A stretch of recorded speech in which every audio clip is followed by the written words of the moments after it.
Bonsoir à toutes et à tous et ravi de vous retrouver comme tous les soirs sur Média TV dans 60 minutes pour comprendre. C'est déjà le numéro 67 de l'émission et nous sommes le vendredi 4 décembre. Vous le savez, tous les soirs de la semaine, nous essayons de décrypter pour vous ce qui fait l'actualité nationale et internationale. N'hésitez pas à réagir sur les réseaux sociaux, page Facebook de Média TV, le compte Twitter, sur le hashtag 60MPC. Les invités qui ont accepté d'être avec nous ce soir sont Monsieur Salim Fassiferi, vous êtes directeur général du CCM, le Centre cinématographique marocain, et vous êtes vice-président délégué du Festival international du film de Marrakech. Merci d'être avec nous ce soir. Saad Shraibi, vous êtes réalisateur et cette année vous êtes membre du jury Cinécole du Festival de Marrakech. Et enfin, Nordin Lakhmari, réalisateur et jeune producteur marocain. Francis Ford Coppola, Bill Murray, Willem Dafoe, Abbas Kiarostami, quand vous entendez les grands noms du 7e art, en même temps, c'est qu'un festival n'est pas si loin que ça. Le Festival international du film de Marrakech ouvre sa 15e édition en ce moment même. C'est la raison pour laquelle cette émission n'est pas en direct ce soir, exceptionnellement. Nous l'avons enregistrée un peu avant, car nous y sommes tous en ce moment. Magie de la télévision, magie intemporelle du cinéma. L'occasion pour nous de parler de ce festival marocain qui a su depuis sa création attirer les plus grands noms du cinéma international et national, de son impact dans le monde et sur le cinéma marocain, et de revenir sur la situation du cinéma au Maroc, de ses problèmes et de ses défis. 15e Festival international du film de Marrakech. Marrakech fait son cinéma, c'est le titre de l'émission de ce soir. Salim Fassiferi, on est en ce moment dans l'ouverture du festival, de cette 15e édition. L'occasion de revenir finalement sur l'objectif de ce festival, de ce rayonnement à l'international qu'il permet, mais ce qu'il y a derrière ce festival du film de Marrakech, qui est quand même un événement unique dans l'année, il sert à quoi ce festival? À quoi servent les festivals? Un festival cinématographique est une manifestation culturelle qui est censée, en tout cas pour le cinéma, qui est censée à proposer des échanges, à proposer des films, à les montrer, à faire en sorte que les professionnels se rencontrent. Il y a une forme d'émulation entre les cinéastes. Il se trouve que Marrakech est devenu un grand festival, donc on a des grands noms, des sommités mondiales du cinéma, et qui sont, je dirais, en contact avec également les professionnels marocains. Et puis ensuite, il se trouve que depuis 1919, presque un siècle maintenant, le Maroc est un pays de cinéma international. Et ça n'a pas arrêté depuis 1919. Là, on en parle parce que c'est les dernières années, il y a eu de grandes productions, mais il y en a eu depuis un siècle, depuis exactement 96 ans maintenant. Et il était logique qu'il y ait un festival, qui soit aussi important que les films qui se faisaient ici. On recevait des cinéastes de renom pour venir tourner leurs films, et il n'y avait pas un festival qui pouvait montrer ces cinéastes-là et leur montrer le Maroc, pour ceux qui ne le connaissent pas, et puis montrer également le cinéma marocain à ces gens-là.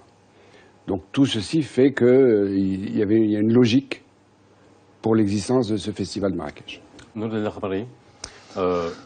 Alors, réalisateur, Casanegra, Zéro, membre du jury Cinécole lorsque Martin Scorsese était président du jury du festival. Ça représente quoi pour un réalisateur marocain qu'un festival de ce type ait pris autant d'importance au Maroc? Tout d'abord, je voudrais dire que le Festival international de films de Marrakech est, pour moi, aujourd'hui quelque chose de vital pour nous les cinéastes marocains. Parce que non seulement on présente nos films, mais on a le monde qui vient chez nous. Et comme aujourd'hui notre cinéma devient de plus en plus important, qui existe et qui voyage, ils viennent chez nous, on leur montre notre travail. Au-delà des rencontres professionnelles, il y a quelque chose de fondamental, c'est aussi qui viennent chez nous et qu'on leur dise voilà comment on pense, voilà comment on réfléchit et comment on voit le monde aussi. Et au Festival de Marrakech, on rencontre Martin Scorsese, Coppola, Wes Anderson, Abbas Kiarostami, tous ces gens-là, et c'est stimulant, c'est quelque chose de motivant. Tous ces gens qu'on voit de loin, ils sont là, chez nous, et on peut leur parler, on peut échanger.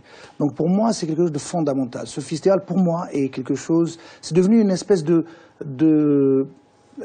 colonne vertébrale pour notre cinéma, parce qu'on est tous là, et on est présents, et on échange. Et donc, pour moi, c'est vital.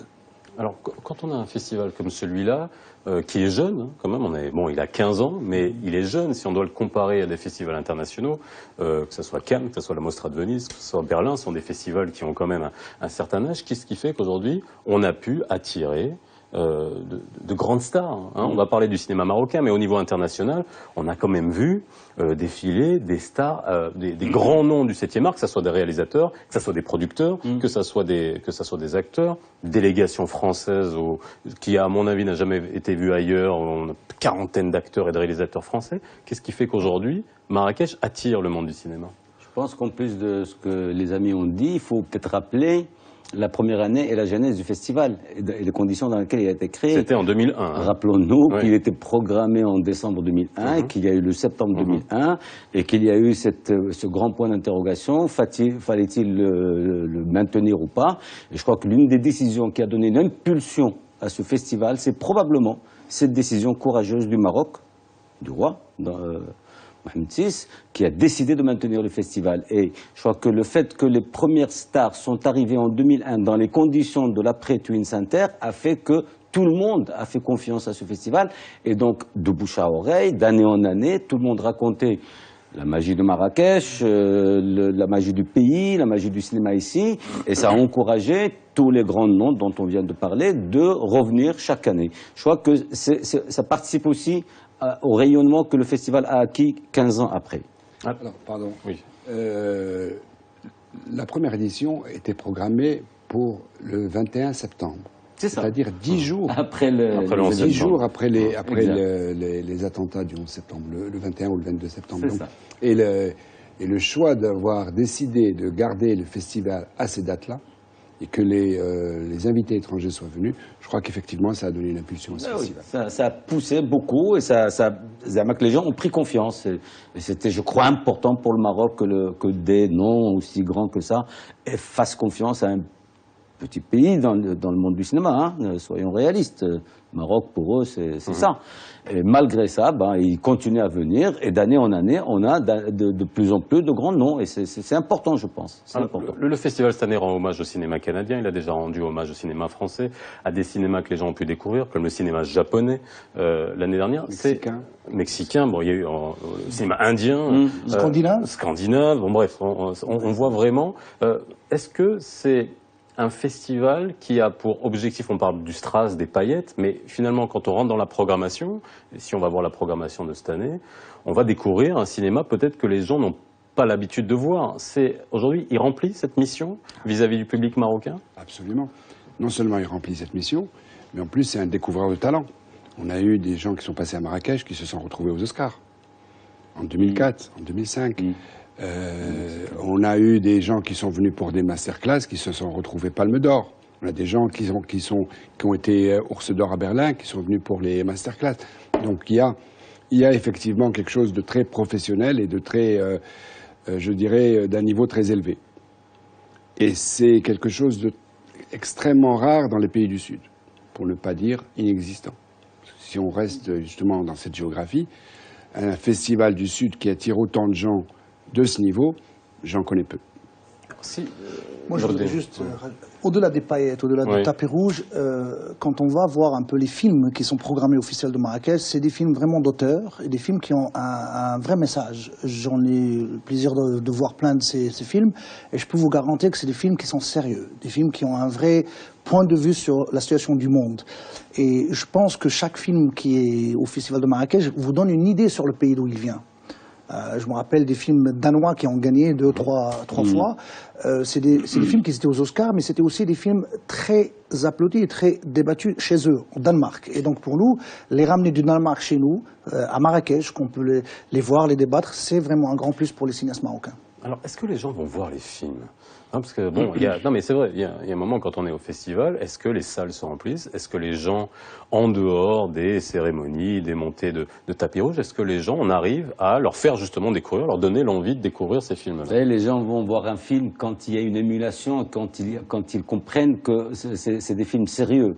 Il est clair que l'aspect paillette parfois prend un peu le dessus sur Marrakech, mais quand il y a des films sérieux, quand il y a des films de réalisateurs qui sont connus ou moins connus. Tu as raison, il y a aussi des talents qui ont été découverts.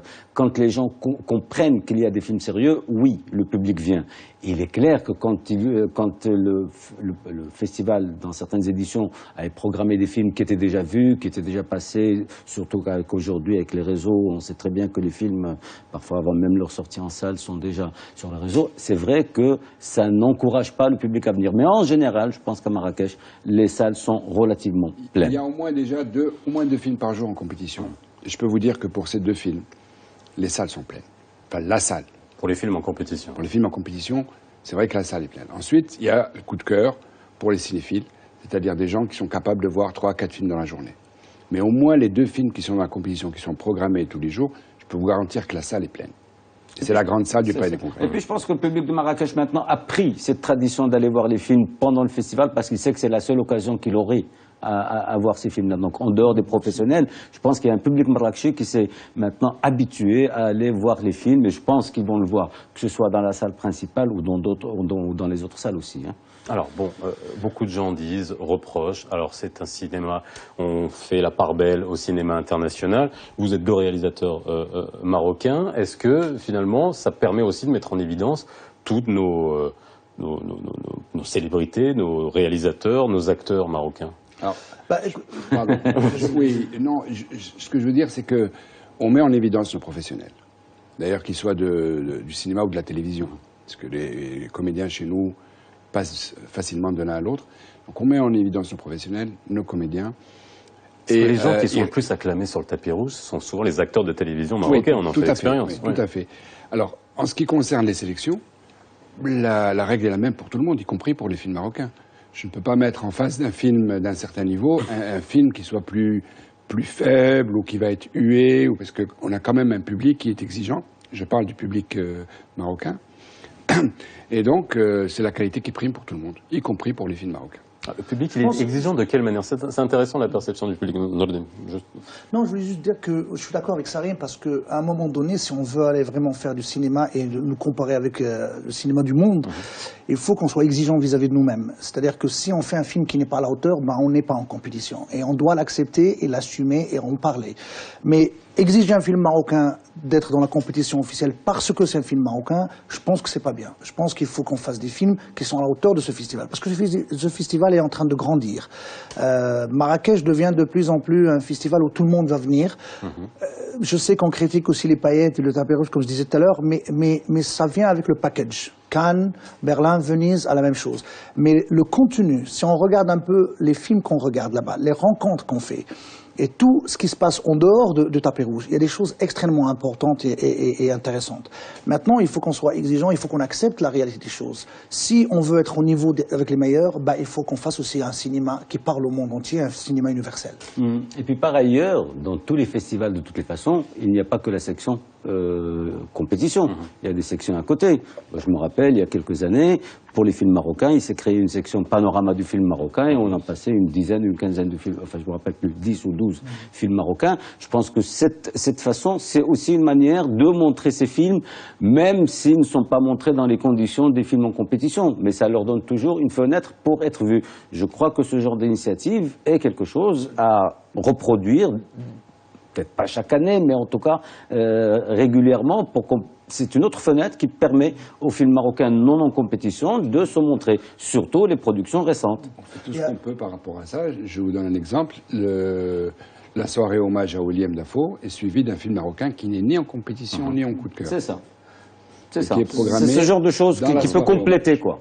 Et il y a quelque chose de très important que les gens ne parlent pas. Il y a quelque chose qui s'appelle masterclass.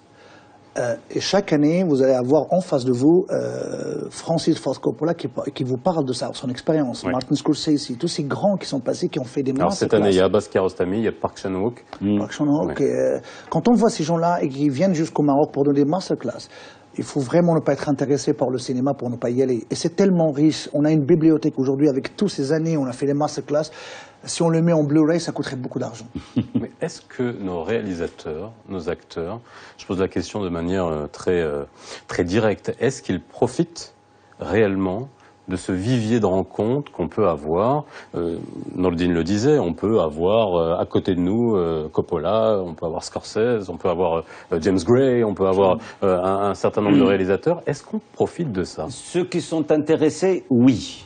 Mais est-ce qu'ils le sont? Non, mais je pose la question vraiment. Est-ce qu'on a une manière de jauger de ça? C'est toute la question. Ceux qui viennent pour les paillettes, évidemment, ça ne les intéresse pas d'aller rencontrer les professionnels, mais ceux qui viennent avec des projets de rencontrer des gens, d'aller au-devant des gens, d'échanger, comme disait Nordine tout à l'heure, et de s'intéresser réellement, je pense que la plateforme est là. Il leur appartient à eux de s'intéresser et de s'intégrer et d'aller créer l'échange. Évidemment, tout le monde n'est pas au même niveau d'intérêt. Bien sûr qu'il y a des gens qui vont au festival, enfin des Marocains, qui vont au festival pour passer 4-5 jours sur les paillettes et le tapis rouge. Mais il y en a d'autres qui vont avec des projets. Peut-être qu'il y a des cinéastes qui ont des projets dans le pipe et qu'ils veulent discuter avec des gens. Peut-être qu'ils peuvent trouver des possibilités de collaboration, de coproduction, etc. Ça existe, ça existe. Il y a aussi quelque chose qui s'appelle la langue. C'est-à-dire que ici, au Festival de Marrakech, on est dans le monde entier.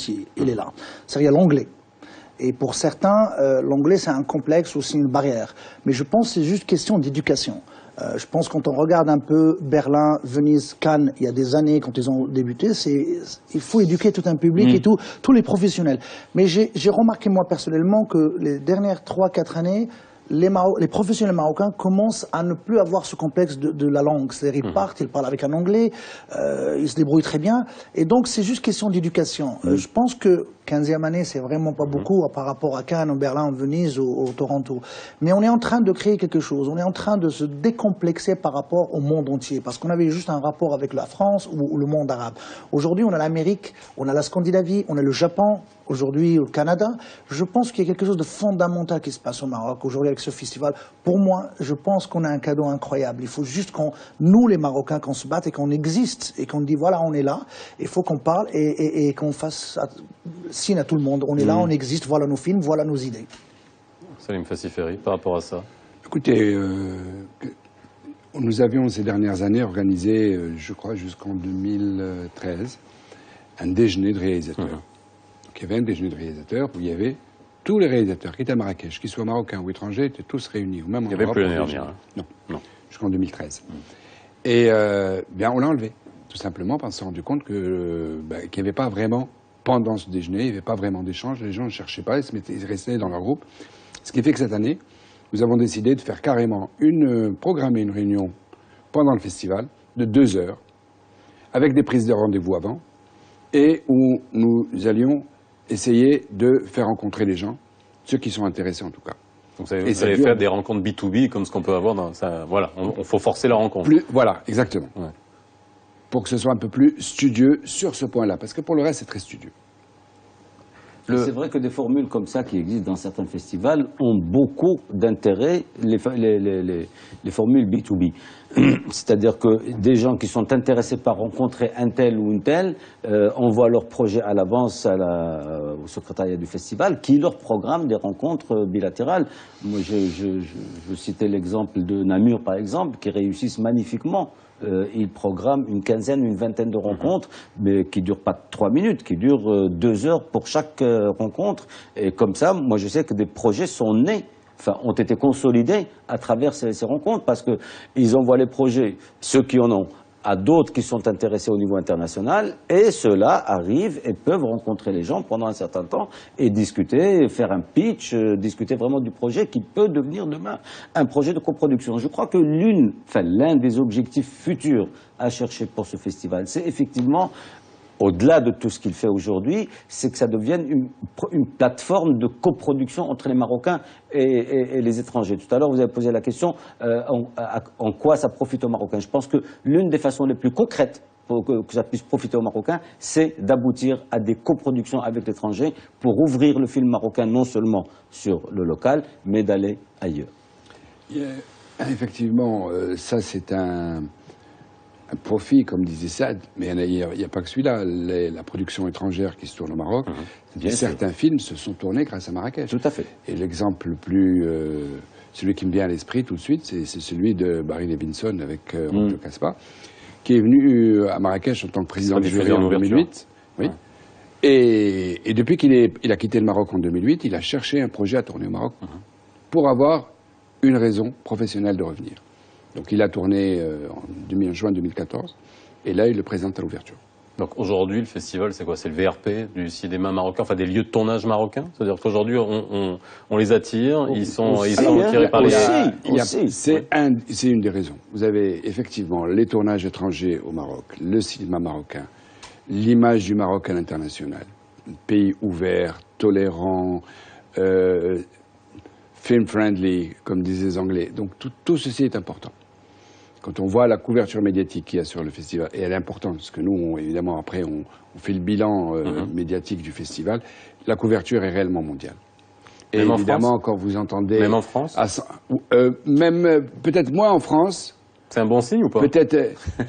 non, mais je pose la question. Écoutez, ils ont peur par rapport à Cannes? Non, mais je pose la question. Vous connaissez, effectivement, il y a Cannes en France, et les médias français sont très frileux. Dès qu'il s'agit du Maroc, ça, je ne vais pas vous le...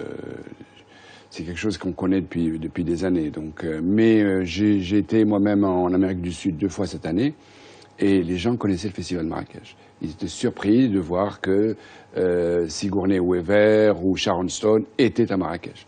Et grâce à justement à ces invités-là, eh bien on est vu un peu partout dans le monde. Moi, je pense aussi qu'au début, comme le festival a commencé, ces grandes stars peuvent nous ramener de l'attention. C'est à nous, les professionnels marocains, de prendre les choses en main. On ne peut pas toujours rester en arrière-plan en disant « oui, bah, c'est au festival de fixer les choses pour nous. C'est au festival de nous organiser des réunions. » Moi, je pense qu'il faut qu'on aille nous-mêmes chercher ces relations. Et ça, c'est très important. Je pense que le Marocain... Enfin, le professionnel marocain doit prendre les choses en main, va vers ses stars, leur parler, discuter avec eux. Ils sont très ouverts. Moi, personnellement, quand je suis là-bas, je vais chez des gens qui sont quelque part intouchables, qu'on a vu à la télé et qui disent waouh, c'est pas possible. Je me rappelle d'un soir, concrètement, où Nordin Normaline me dit tiens, regarde, il y a Scorsese là, je vais aller lui parler, et on va essayer de caser quelque chose. Voilà. Et ça a marché. Mais il faut plus avoir ce complexe. Justement, c'est ce que je disais tout à l'heure, il faut décomplexer ce festival de Marrakech en disant bah, c'est un festival d'abord, bien sûr, il est international, mais il est aussi marocain. Mais c'est à nous aussi de faire ce pas-là. C'est à nous d'aller vers eux et leur dire vous êtes chez nous, bah, c'est très bien. Le cinéma, c'est un langage universel. Il faut qu'on arrête d'attendre que le festival fasse tout pour nous. Moi, je suis contre cette culture d'être assisté. On nous amène ces stars, bah, c'est à nous d'aller vers eux. Et ils vont venir vers nous.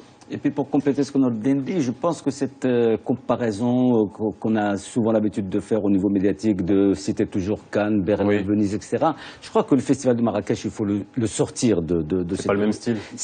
Il ne faut pas qu'il le soit. Il ne faut pas le mettre à ce niveau-là. Il ne faut pas comparer toujours avec les 3 ténors qui sont là depuis 60 ans et même plus. Je pense qu'il faut lui donner son cachet spécifique à lui. Et qu'il ait son identité, qu'il ait sa ligne éditoriale, indépendamment de ces 3 ténors. On ne sera jamais Berlin, on ne sera jamais Cannes, on ne sera jamais Venise, on sera autre chose. Et il faut qu'on soit autre chose. Il faut qu'on soit d'abord nous-mêmes. Il faut que ce soit un festival. Tout à l'heure, Salim disait, c'est l'un des rares festivals dans le Sud qui a ce rayonnement. Il faut qu'on tienne à cette identité-là et qu'on la développe sans nous comparer, sans avoir de complexe, comme dit Nordin, avec les autres. Et je crois que c'est important pour le festival de Marrakech. Cette identité, elle est ancrée absolument aujourd'hui. Si vous remontez de 2001, enfin pendant les 15 éditions, vous verrez qu'il y a beaucoup de grands réalisateurs qui sont venus plusieurs fois. Oui. Oui, qui sont revenus. Coppola était déjà venu. Coppola était déjà venu. Kiarostami. Il a même cette année, il avait même prévu de faire un film sur le festival. Et puis il y a 2 mois, son agenda a changé et il s'est excusé de ne pas pouvoir le faire. Mais il voulait faire le film, plus la masterclass. C'est dire si ses expériences précédentes à Marrakech l'ont satisfaite. Et les autres aussi, et Coppola, et tous ceux qui reviennent, et on en voit beaucoup qui reviennent. Et c'est très important. Alors, j'aimerais maintenant parler du cinéma marocain. Vous en doutez bien, parce que c'est quand même une question qui est extrêmement importante. On a parlé du festival, on va y revenir, mais quand même le cinéma marocain, on peut se demander où est-ce qu'on en est aujourd'hui. Salim Fassiferi, vous avez pris la tête du centre cinématographique marocain. Lorsqu'on regarde le nombre de salles de cinéma qu'il y a au Maroc aujourd'hui, comparé, on était en 1985 à 247 salles, on est aujourd'hui, en 2014, on était à 32 salles de cinéma avec 59 écrans. Comment aujourd'hui on peut faire vivre une industrie pareil, si on peut lui donner ce nom d'industrie? Est-ce qu'on peut lui donner ce nom d'industrie au Maroc? Alors, nous sommes aujourd'hui à 31 salles, 57 écrans. Et on va passer à 33 salles et 76 écrans courant 2016. C'est vrai que c'est peu. Mais en même temps, il faut connaître les raisons. Et la raison la plus facile pour tout le monde, c'est le piratage. Sauf pour moi. Je considère qu'en fait, on n'a pas su accompagner les populations. On n'a pas pu déplacer les salles dans les lieux où vivent aujourd'hui les populations marocaines. On a vécu, en dehors des 2 ou 3 complexes qui existent, qui sont récents, pour tout le reste, le tissu des salles de cinéma, c'est un tissu colonial, auquel s'est rajouté quelques salles dans les années 60. Et on est arrivé comme ça dans les années 80 à 240 salles. Ils se sont tous concentrés dans les centres-villes. Pour parler des villes déjà, des grandes villes, parce qu'après, il y en avait aussi dans les petits, les gros bourgs ou les petites villes. Elles ont disparu aussi pour d'autres raisons. Mais là, on n'a pas accompagné les populations dans les lieux de vie. Je donne l'exemple tout simplement de Rabat, un quartier comme Harriet, il n'y a pas de salle de cinéma. Il n'y a aucune salle de cinéma en dehors du centre-ville et en dehors des salles traditionnelles. Donc ça, c'est une raison, pour moi, qui est essentielle. Si nous arrivons à créer un complexe de salles de cinéma dans les lieux où vivent aujourd'hui les gens, dans les nouveaux quartiers, je pense qu'il y a un marché pour ces salles. Deuxièmement, l'autre problème, c'est qu'effectivement, les gens ne vont plus au cinéma. Le cinéma est devenu, comme la lecture, élitiste. Alors, aller dans une salle de cinéma, c'est comme aller acheter un livre. Et on s'est rendu compte depuis 15 ans que les gens font des photocopies de livres. Comme ils vont acheter des DVD à 5 dirhams. Donc il y a une population que nous avons perdue comme spectateurs. On peut la récupérer, mais il faut commencer par d'abord par les populations qui ont envie d'aller au cinéma, c'est-à-dire une population relativement élitiste, et qui fait la différence entre une salle de cinéma et un lecteur DVD. Il y a 2 volets pour rentrer un peu plus dans le concret de ce que dit Salim. D'abord, il faut rappeler que l'État marocain, sur cette question-là, a fonctionné avec 2 vitesses. Autant elle a encouragé toute la partie production, autant elle a mis de l'argent dans la partie production, qui a décollé depuis 20 ans, et qui, quantitativement en tout cas, est là où elle est aujourd'hui. Oui, c'est paradoxal. On a une augmentation de la production. Et donc, on a 2 courbes qui sont l'une ascendante et l'autre descendante, qui est donc le deuxième problème, c'est que l'État, effectivement, n'a pas suffisamment fait attention, n'a pas suffisamment anticipé cette histoire de salles qui allait disparaître. Le mouvement ne date pas d'aujourd'hui, le mouvement date d'il y a 15 ans. Et on n'a pas réagi à temps pour trouver le moyen avant que la catastrophe n'arrive au niveau où elle est aujourd'hui. Aujourd'hui, que faut-il faire? Oui, les propositions que Salim est en train d'avancer sont intéressantes. D'autres propositions peuvent d'un côté, éduquer le public pour le ramener dans les salles, et de l'autre côté, leur mettre des salles à proximité. Par exemple, l'une des propositions qui a été faite, c'est qu'au Maroc, nous avons 75 centres culturels à travers le pays, et dans toutes les villes, petites, moyennes et grandes.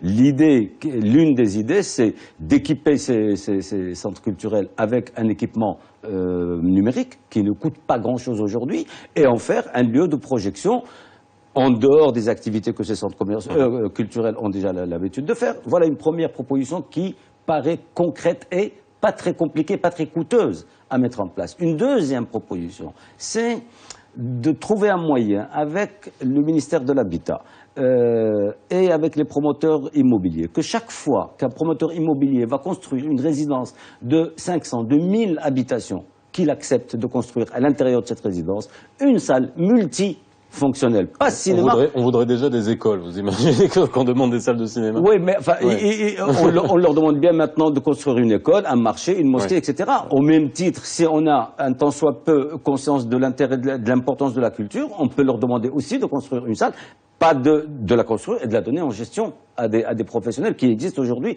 et qui peuvent la gérer. Et ça complète ce que dit Salim, parce que ça les met à proximité. Imaginez une résidence de 1000 habitations dans laquelle habitent 5000 ou 10 000 personnes, parfois plus, et dans laquelle il pourrait y avoir une salle au milieu. Problème de sécurité ne se pose pas, problème de déplacement ne se pose pas, et les gens peuvent avoir un lieu où ils peuvent aller voir un film en bas de chez lui.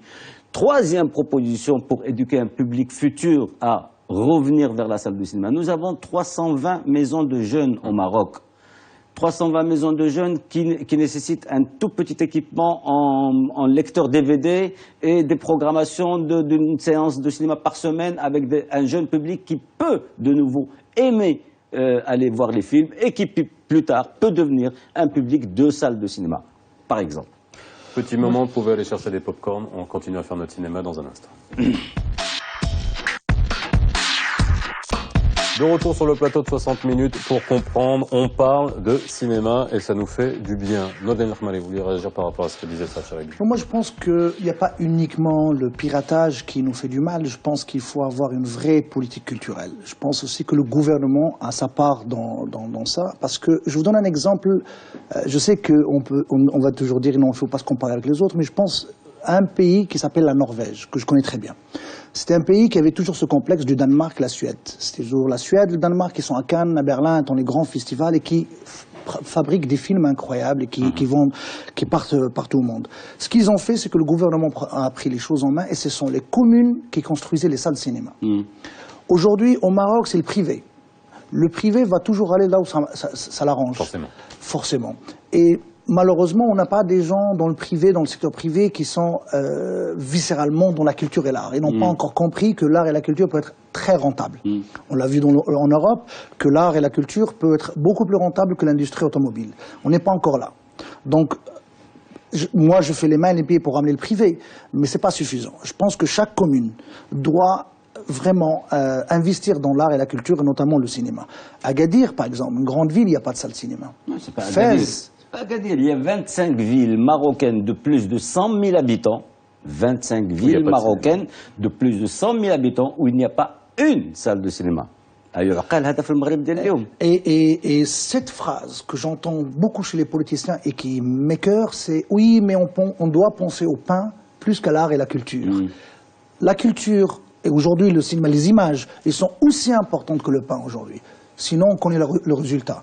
Donc moi, je pense que les communes et les régions doivent avoir une obligation de participer à créer des salles de cinéma, à créer des salles de théâtre aussi, parce que c'est ça qui va nous sauver, c'est ça qui va nous pousser vers l'avant. On ne peut pas toujours attendre que le centre cinématographique règle nos problèmes. Il faut que les communes participent. La Norvège aujourd'hui, qui est un petit pays, a poussé toutes les communes à créer des salles de cinéma. Ils en ont plus de 450 et c'est le record chaque année. Aujourd'hui, la Norvège, qui est petit pays encore de la Scandinavie, elle est à Cannes, Berlin, oscarisée.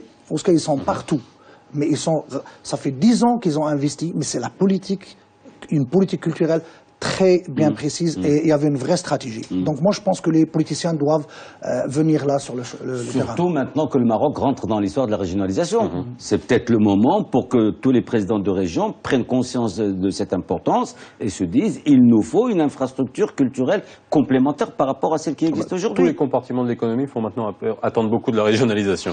Mais Salim Fassiferi, vous êtes finalement le bras armé, si j'ose dire ça, de la politique culture en termes de cinéma. Vous en faites partie. Est-ce que vous sentez qu'il y a une vraie volonté politique ou est-ce qu'on va continuer encore, on ne va pas se le cacher, à parler cinéma à chaque fois qu'il y a le Festival du film de Marrakech et après on attend l'année prochaine?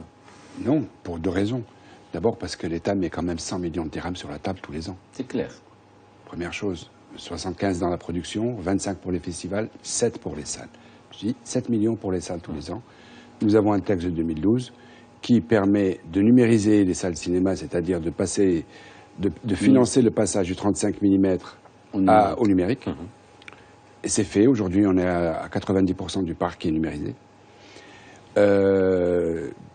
Chaque année, depuis donc 2013, on a distribué 7 millions de dirhams. On a numérisé tout le parc. Le même texte prévoit de financer à hauteur de 50% la rénovation de salles et à hauteur de 30% l'investissement de création de salles en dehors du foncier. Donc ça existe. L'argent est là. Cette année, sur mes 7 millions, j'en ai dépensé 700 000. Il y en a qui m'ont rendu l'argent qu'on leur a donné pour faire la numérisation. Donc je finis l'année avec un crédit de 8 millions de dirhams dont personne ne veut. C'est paradoxal. Vous êtes en train de dire que vous avez de l'argent. Oui, c'est paradoxal. J'ai 8 millions de dirhams pour les salles de cinéma. Il y a beaucoup de gens qui vont venir taper à votre porte. Là, ils le savent. Oui. On les a appelés parce qu'en fait, il y a une session par an.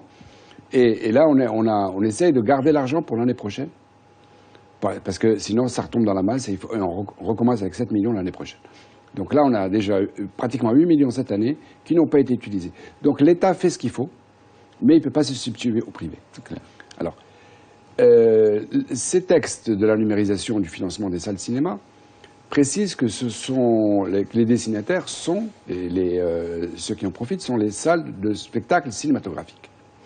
Ce texte-là, en 2016, j'essaie de le changer pour le transformer en salle de spectacle tout court. Ce qui me permettra de financer ces fameuses salles culturelles dont parlait Saad.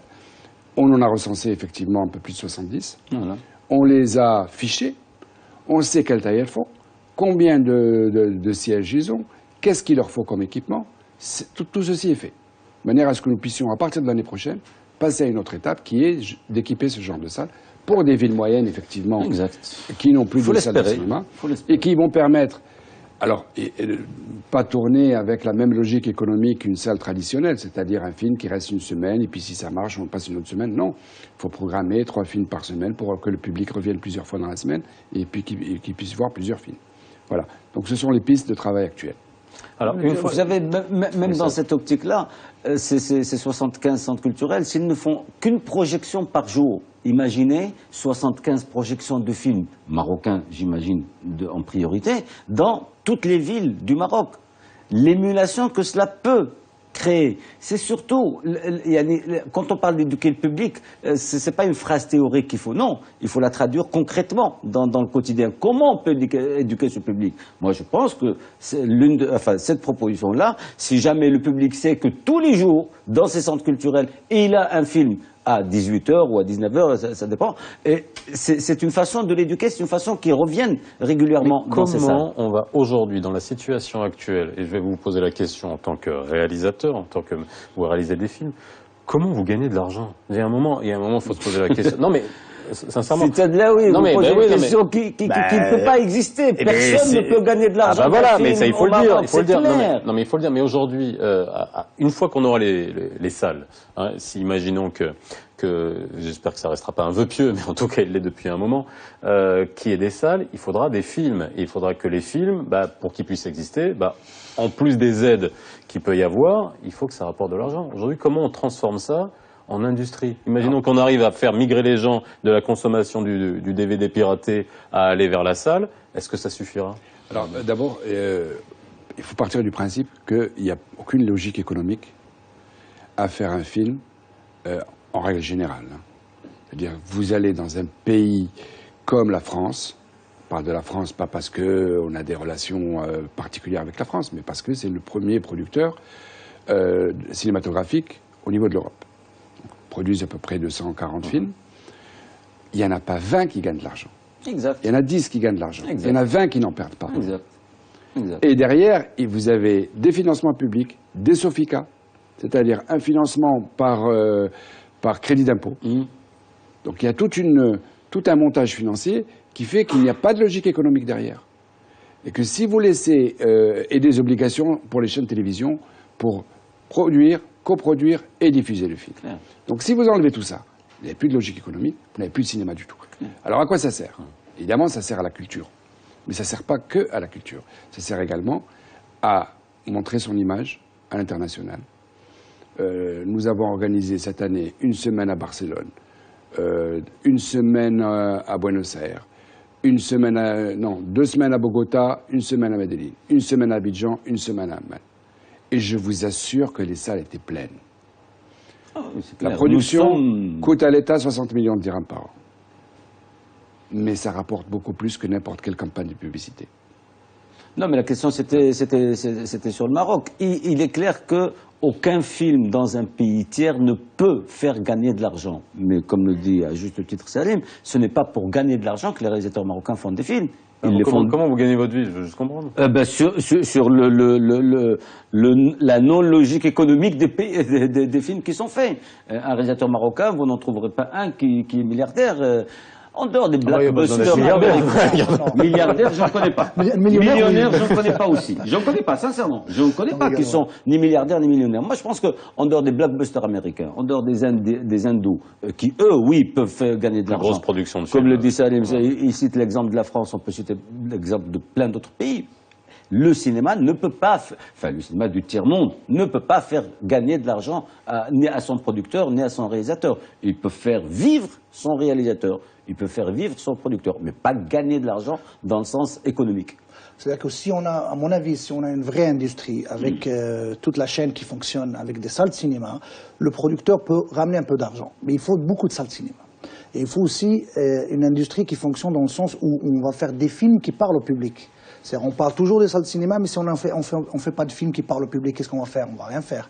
Je pense qu'aujourd'hui, la situation comme elle était fabriquée et qui marchait à un moment donné, c'est que le cinéaste marocain fait son film, et grâce à la télé, il survit, il fait des pubs, c'est comme ça qu'on survit, c'est comme ça qu'on gagne un peu d'argent. Quand la télé ne vous donne pas des projets, ben c'est un peu compliqué. Donc on revient vers la pub. Aujourd'hui, la pub, ça devient encore plus compliqué. Parce qu'il y a des petites boîtes qui fonctionnent et qui fera encore des pubs moins chères.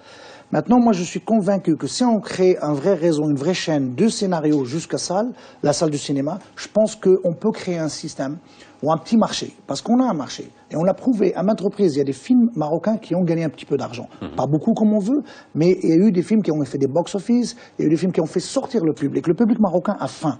Le public marocain a envie de se voir lui-même à l'écran. Maintenant, oui, la fin de culture. Ce qui est important, et la fin de que culture il a très fin de la culture. Ah oui. J'en suis convaincu, on l'a prouvé. À maintes reprises, il y a eu des films que je peux vous citer ici qui ont fait sortir le public. Maintenant, il faut que nous, les cinéastes, qu'on travaille sur nous-mêmes aussi et qu'on dit mais quel genre de cinéma on veut créer pour notre pays.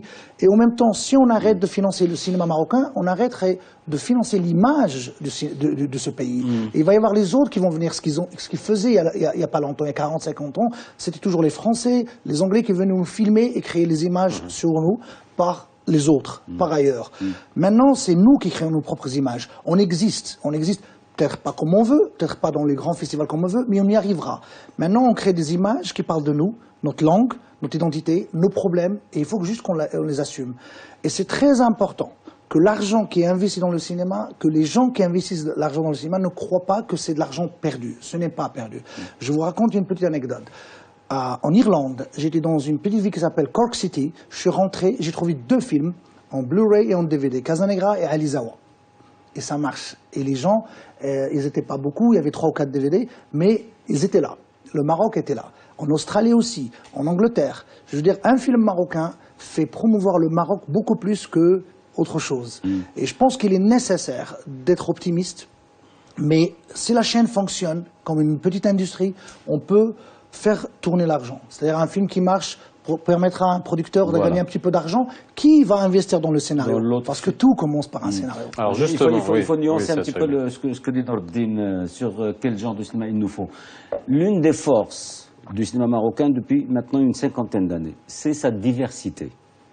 C'est le fait de faire un film purement commercial qui va attirer des centaines de milliers de spectateurs et un film d'auteur qui ne va pas attirer de spectateurs mais qui va avoir des prix dans les festivals, etc. C'est cette diversité qui a fait la richesse de ce que nous faisons depuis 30 ans maintenant. Et il est important, Nordine, de la garder. Il est important que le Maroc continue à faire et des films commerciaux et des films à sujet social, etc.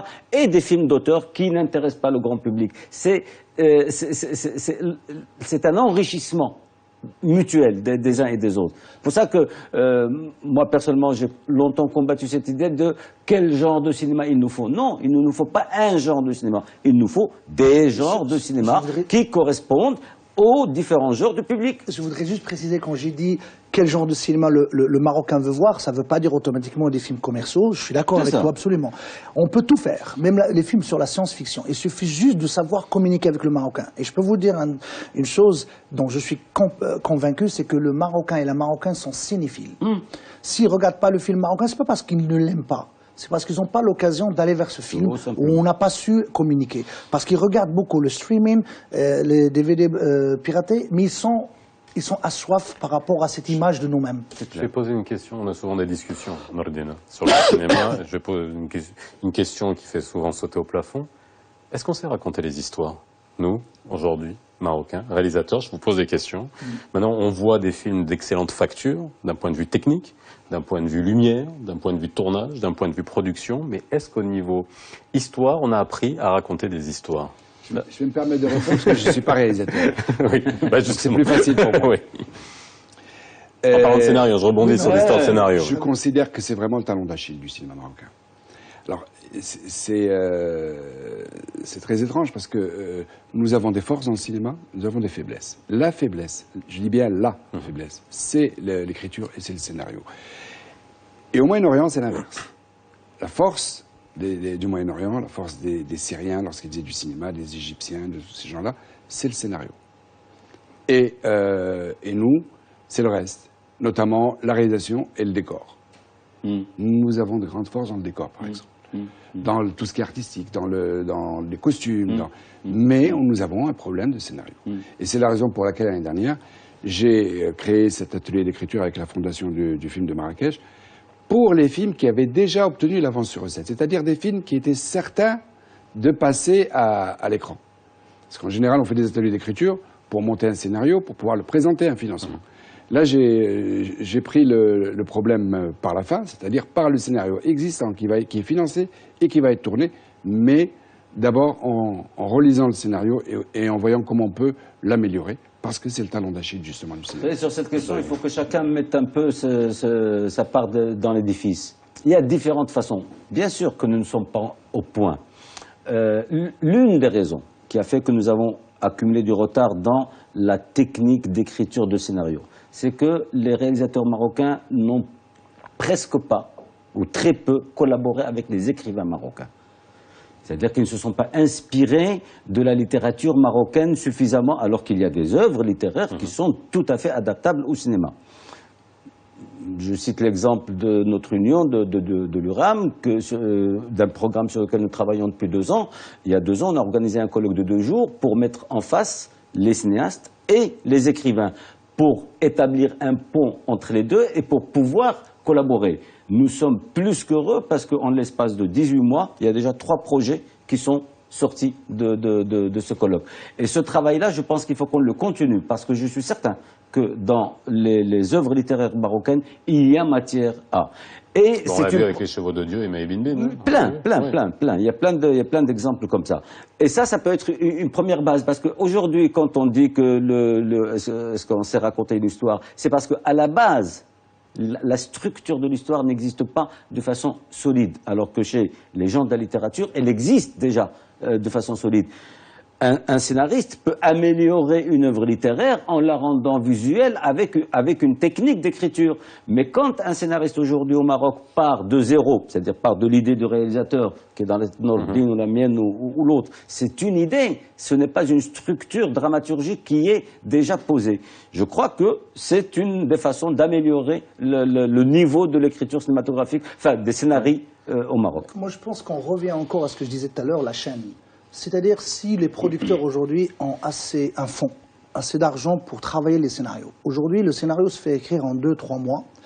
On le dépose et dès qu'on a l'argent, on dit on a l'argent, ça y est, c'est une preuve qu'on peut aller au tournage. Oui. Aux États-Unis ou dans les pays qui produisent des films au niveau international, ça prend beaucoup de temps dans les scénarios. Il y a des scénarios, Schindler's List par exemple, a été fait sur 10 ans, une période de 10 ans, beaucoup de travail. Aujourd'hui, on n'a presque pas, je dis presque pas, de producteur qui est prêt à investir dans le scénario. C'est là où le travail se fait. Ils de faire le CCM, quoi. Et c'est pas, justement, c'est pas au travail de CCM de faire ça, c'est au travail d'abord de producteur qui doit investir dans le scénario, doit investir dans le scénario. Mais est-ce qu'on maîtrise la démarche intellectuelle? Quand on parle du processus d'écriture des scénarios, on sait qu'il y a des script doctors qui existent, qui passent par 1, 2, 3, 4 étapes pour corriger tel ou tel. Je peux dire un truc très important, c'est qu'aujourd'hui, on a du talent au Maroc. Ouais.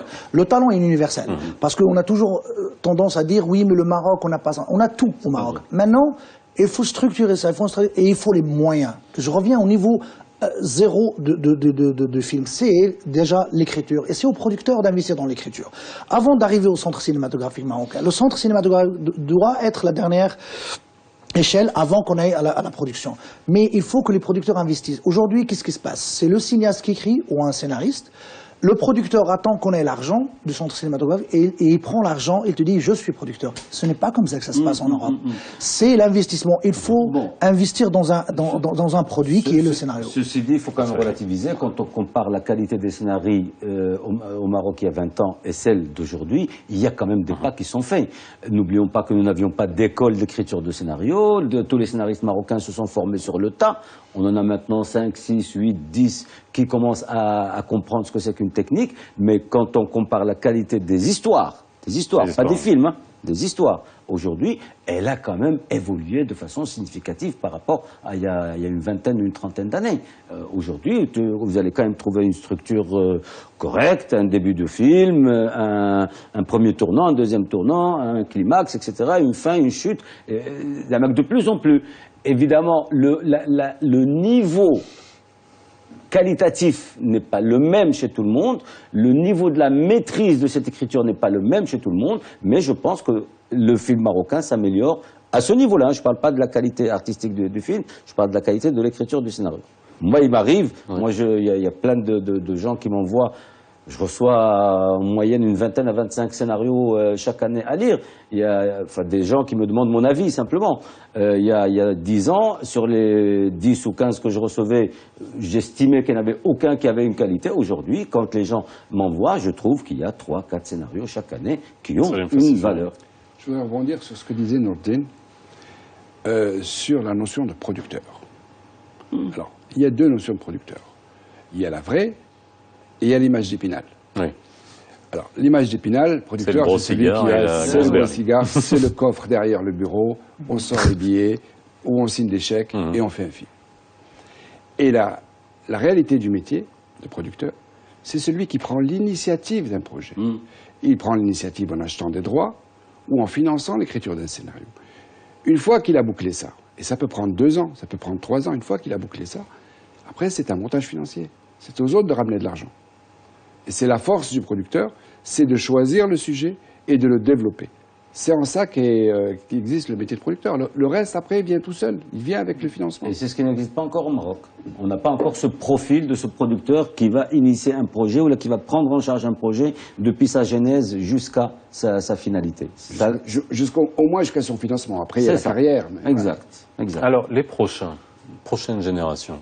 Vous allez faire partie du jury Cinécole. Nourdine Rahmari a fait partie du jury Cinécole, où vous jugez finalement des travaux en court-métrage de jeunes cinéastes en herbe. On a de quoi avoir la relève dans le futur et comment on les forme? Moi, j'en suis persuadé. J'en suis persuadé parce que c'est pas la première fois. J'ai déjà présidé plusieurs jurys de court-métrage au niveau national, pas au niveau international, mais au niveau marocain, dans plusieurs villes. Et je peux vous assurer que j'ai vu des choses qui sont absolument de qualité et qui prédisent d'un avenir certain pour un certain nombre de jeunes. Évidemment pas tous, c'est normal, comme c'est le cas de notre génération et de la génération de Nourdine, etc. Mais il y a des talents qui sont en train de se confirmer et je suis certain que la relève du cinéma marocain dans les 5-10 prochaines années, en tout cas en ce qui me concerne, elle est assurée. Je vais donner des chiffres. Sur les 10 dernières années, les films qui ont été soutenus par le Fondet, sur l'ensemble des films de 2005 à fin 2014, 42% des films. C'est quelque chose que j'ai fait. C'était les premières œuvres. Exact. Ça veut dire qu'il y a une relève. Donc, pratiquement 50%. La moitié, ce sont des premières œuvres. Ça veut dire qu'il y a une relève. Et effectivement, depuis 2005, il y a eu l'ESAV qui s'est créé en 2006. Il y a eu d'autres écoles. Il y a des facultés aujourd'hui où on enseigne le cinéma. Et il y a une autre vision. On le voit dans les courts-métrages, on le voit même sur les films sur YouTube, il y a une autre vision du cinéma qui n'a rien à voir avec le cinéma marocain traditionnel. Exact. Je suis en train d'enseigner à une école du cinéma à Marrakech qui s'appelle l'ESAV et j'ai 8 élèves qui vont faire leur court-métrage. C'est la 5e année, donc c'est la fin de leurs études. Et je suis fasciné par leur savoir-faire, je suis fasciné par leur amour du cinéma et à la passion, parce que ça c'est important. Ensuite, grâce aux réseaux sociaux, ils sont au courant. On parle de Bergman, on parle de Ouzou, on parle de tous ces grands cinéastes des années 40, 50, c'est-à-dire ils sont au courant, même s'ils sont jeunes, ils connaissent le cinéma. Maintenant, ce qui est très important pour cette jeunesse, c'est qu'ils comprennent que le cinéma, ce n'est pas uniquement le tapis rouge, ce n'est pas uniquement le glamour, ce n'est pas encore le statut. c'est tout un travail à faire. On est dans un pays qui a besoin de créer encore des films, des images qui sont beaucoup plus importantes que ce que le statut de cinéaste. Mais je pense qu'avec les réseaux sociaux aujourd'hui, devient de plus en plus conscient de ce qui se passe au monde entier, donc ils regardent, ils ont accès aussi. Ce qui est important, c'est la venue de la vidéo aujourd'hui, elle a démocratisé le cinéma. C'est-à-dire que n'importe qui peut prendre une petite caméra, peut faire un petit film. Avec son téléphone aussi. Oui, bon, moi je suis pas très téléphone, mais j'aurais aimé que les petites caméras... c'est de l'HD. Oui, c'est de l'HD, bah oui, mais c'est pas ça qui raconte l'histoire. Mais il y a un amour, la passion. Je sens la passion. Et je pense que c'est ça. Il faut jamais, on parle beaucoup de l'industrie, on parle des producteurs, mais on oublie que le cinéma, d'abord, c'est un art et c'est de la passion. Je vais quand même poser encore une fois une question sur le réalisateur parce que ça me titille quand même.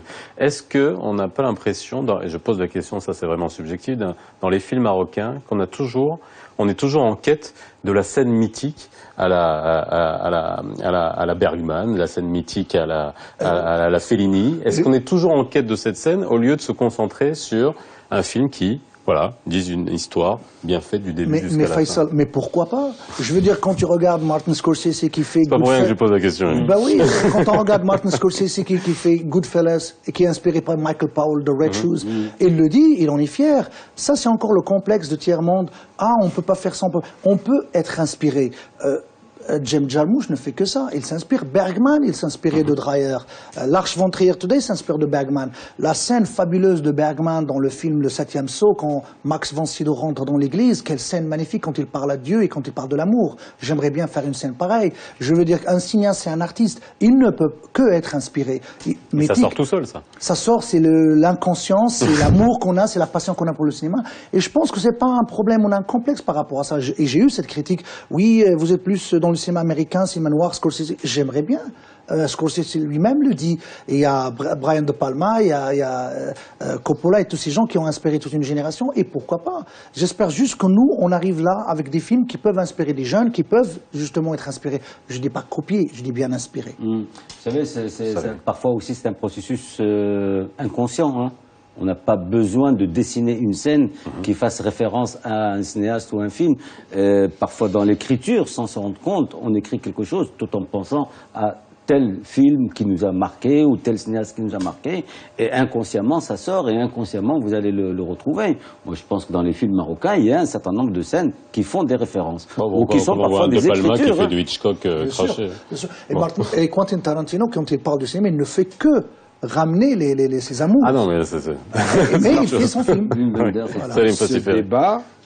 Ce débat est intéressant parce qu'il prouve justement que les cinéastes aujourd'hui, réalisateurs, regardent les films. Parce qu'il y a un moment, et je me souviens, moi, une vingtaine d'années, on reprochait aux réalisateurs marocains de ne pas voir les films des autres. Donc aujourd'hui, on est dans le sens inverse. Hein. On est vous regardez trop. Non, effectivement, ils peuvent y avoir des clins d'œil. Et c'est intéressant aussi. Alors, il nous reste à peu près 2 minutes pour finir l'émission. Le festival ouvre aujourd'hui, cérémonie d'ouverture. C'est parti pour toute la semaine pour aller voir des films. Qu'est-ce que vous pouvez dire aux gens qui nous regardent pour les convaincre, si il le faut encore une fois, de venir au festival? Que comme tous les ans, ils vont vraiment se régaler. C'est un cinéma intelligent, c'est un cinéma intéressant. Ce sont des films... qui vont voir pour la première fois, même pour certains, ça va être vraiment leur première projection, je dirais pas leur avant-première, mais en tout cas une première projection. Et on a des films vraiment, vraiment intéressants. Cinéma canadien, ça t'inspire, Nordine? Oui, c'est un cinéma nordique, j'adore.